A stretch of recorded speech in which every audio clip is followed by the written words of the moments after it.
जो लोग मेरे इस चैनल पर नए हैं या फिर मेरे ये वीडियो किसी और सोशल मीडिया प्लेटफॉर्म पर देख रहे हैं, वो मेरा YouTube channel political Tamasha with doctor Arshi को सब्सक्राइब करके वहां पे लगी बेल आइकॉन को जरूर दबा दें, ताकि आपको हमारे आने वाले हर वीडियो की अपडेट्स एकदम टाइम पर मिलती रहे।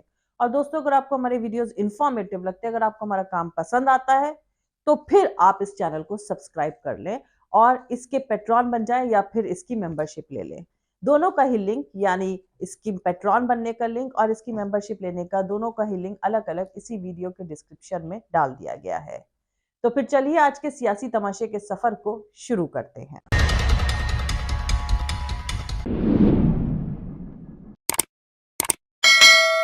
हमारे यहाँ जब कोई रिटायर होता है, रिटायरमेंट की घड़ी आती है, तो उनको डिसमिस किया जाता है जनता की तरफ से। तो इस प्रकार से फेयरवेल में लोग जमा होते हैं। मोदी जी का ये चुनाव आखिरी है, मोदी जी चुनाव लड़ेंगे।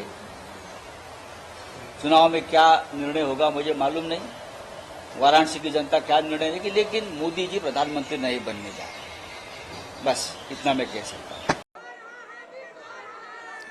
बाय बाय हो रही है उसकी अब।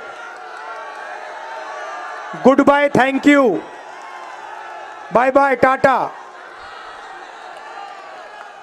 पहले कह रहे थे 400 पार, 400 पार, 400 पार, अब 150 पार नहीं बोल रहे।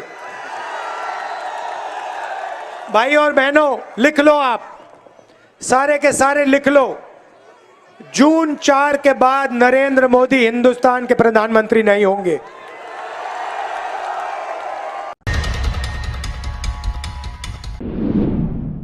चार जून को इतिहास किसे गुम करेगा कोई नहीं जानता, पर झूठ के बवंडर के बीच बेईमानी और लूट का खेल भी चल रहा होगा, इससे भी इनकार नहीं किया जा सकता है। सियासी तमाशा यह है कि जब इलेक्शन कमीशन सरकार के मनपसंद का हो, तो जहां बहुत कांटे का मुकाबला होता है, वहां 7 फेजेस में चुनाव करने का खेल किया जाता है।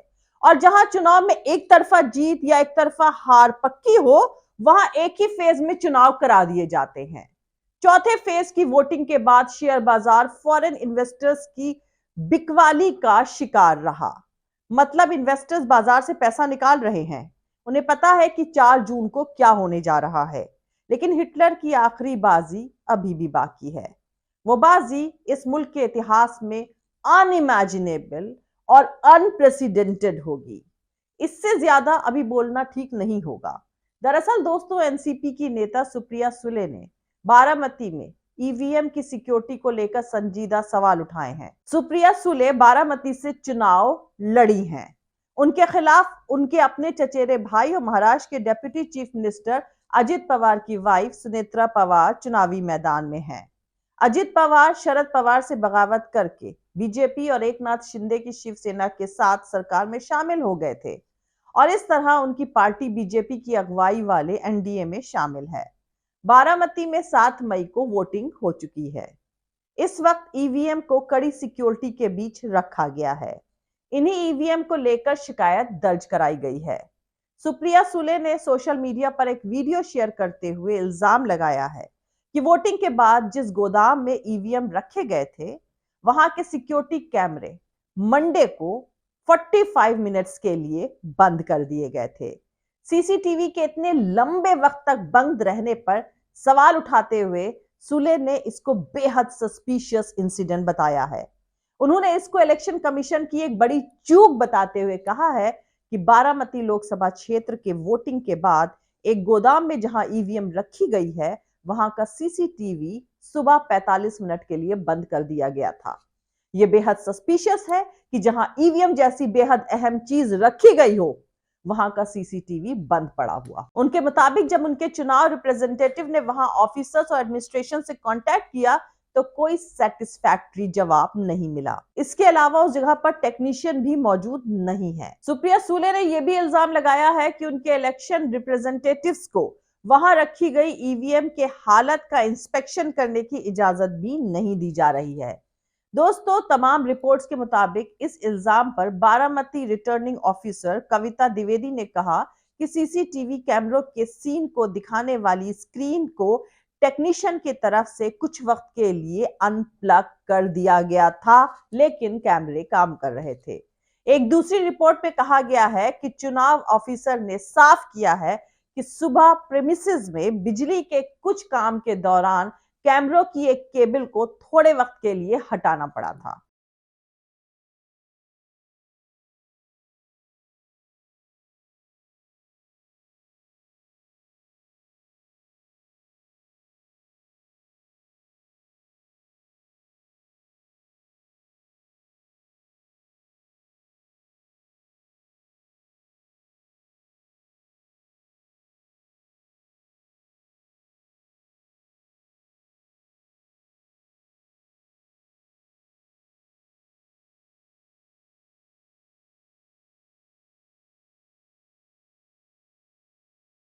दरअसल दोस्तों, इलेक्शन कमीशन सरकार के मनपसंद का हो तो जहां बहुत कांटे का मुकाबला होता हो, वहां 7 फेजेस में चुनाव कराए जाते हैं, जैसे उत्तर प्रदेश, बिहार, पश्चिम बंगाल, महाराष्ट्र। दूसरी तरफ जहां चुनाव में एक तरफा जीत या एक तरफा हार पक्की हो, वहां एक ही फेज में चुनाव करा दिए जाते हैं, जैसे केरला, गुजरात, आंध्र प्रदेश, तमिलनाडु वगैरह। स्टेट की सत्ता जिस पार्टी के पास होती है, चुनाव में पूरी मशीनरी उसी की होती है। एक एग्जाम्पल के तौर पर उत्तर प्रदेश जैसे स्टेट में 80 डिस्ट्रिक्ट मजिस्ट्रेट्स और 80 एसपी या कमिश्नर्स, हजारों आईएएस और आईपीएस में से स्टेट सरकार के सबसे भरोसेमंद 80-80 लोग होते हैं, जो सर्विस रूल्स और कॉन्स्टिट्यूशन के साथ साथ, बल्कि उससे कहीं ज्यादा, स्टेट गवर्नमेंट के लिए वफादार होते हैं। इलेक्शन कोड ऑफ कंडक्ट यानी चुनाव आचार संहिता लगने के पहले ऐसे हर राज्य की मशीनरी राज्य सरकार के कंट्रोल में होती है और हर लोकसभा, विधानसभा, हर बूथ पर इक्वेशन और आंकड़ों के मुताबिक स्टेट की मशीनरी को इंस्ट्रक्शन दे दिए जाते हैं। इलेक्शन कोड ऑफ कंडक्ट लगने के पहले ही सारी बिसातें बिछा दी जाती हैं, सारी चालें चल दी जाती हैं। इलेक्शन कोड ऑफ कंडक्ट भी अवाम को बेवकूफ बनाने का एक झुंझुना ही है। यही डिस्ट्रिक्ट मजिस्ट्रेट अपने जिले के चीफ डिस्ट्रिक्ट इलेक्टोरल ऑफिसर यानी मुख्य जिला निर्वाचन अधिकारी होता है। चुनाव बाद भी उसे स्टेट सरकार और मुख्यमंत्री की मेहरबानी चाहिए होती है। वैसे भी वो मुख्यमंत्री का सबसे भरोसेमंद आईएएस ऑफिसर ही होता है। यही chief district electoral officer election commission को नॉमिनेशन, वोटिंग और वोटों की काउंटिंग तक की रिपोर्ट्स भेजता है।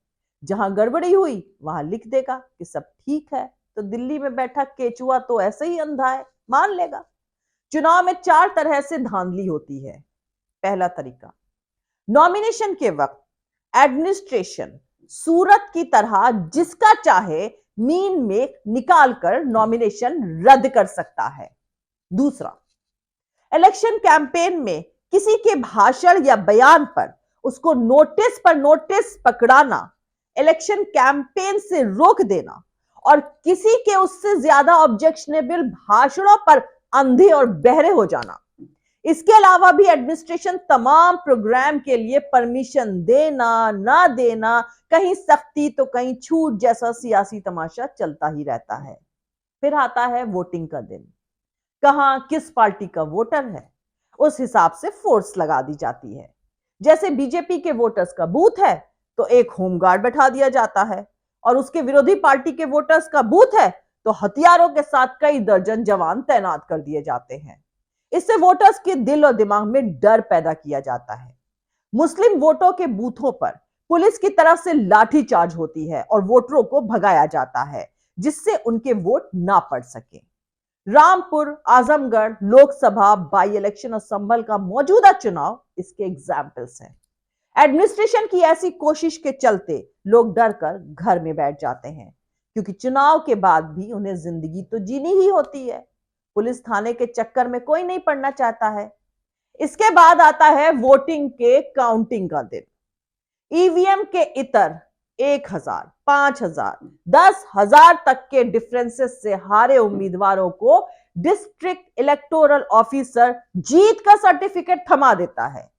आप शोर मचाते रहिए, उसके जीत की गिनती के बेस पर सरकार भी बन जाती है। फिर आप दौड़ते रहिए कोर्ट कचहरी। यही पूरा फेस एडमिनिस्ट्रेशन के लिए फर्क पैदा करने के लिए बहुत है।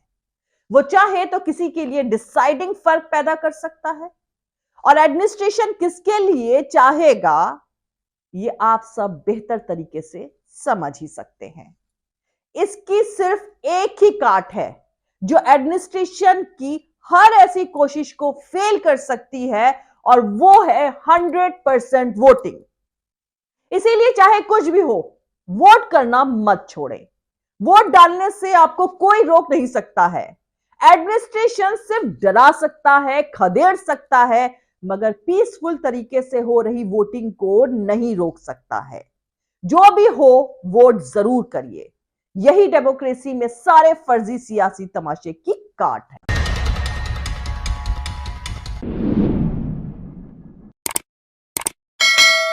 मिलते हैं अगले वीडियो में किसी दूसरे नए सियासी तमाशे के साथ। जय हिंद, सत्यमेव जयते, अल्लाह हाफिज।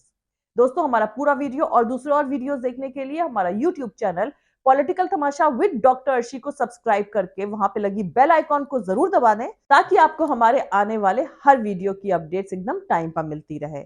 और दोस्तों, अगर आपको हमारे वीडियोस इंफॉर्मेटिव लगते हैं, अगर आपको हमारा काम पसंद आता है, तो फिर आप अपने इस चैनल को सपोर्ट कर सकते हैं, इसके पेट्रॉन बन करके या फिर इसकी मेंबरशिप लेकर के।